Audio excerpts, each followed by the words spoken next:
To protect the structure of your workbook so nobody can delete, insert, or move around your worksheets, come up here and click on the Review tab, go to the Changes group, and click on Protect Workbook, and it's already checked. Now in 2013 they disabled the Windows option, so no longer can you check it to freeze the windows so nobody can resize it. In any case, since it's already checked Structure, you can go ahead and click OK, but without a password anybody else can go ahead and, well, unprotect your workbook and be able to delete, move around, and insert additional worksheets.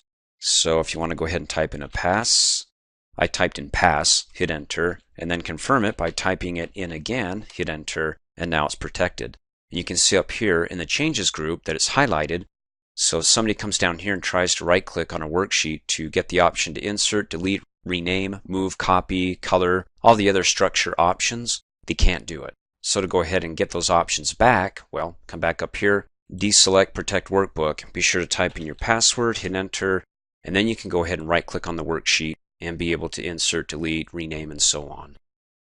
Thanks for watching. Hey, as a quick reminder, if you like my video, please give it a thumbs up. You can also click on me and subscribe to my channel to get notified of the latest videos. And for great specials on my products, please see the description below this video.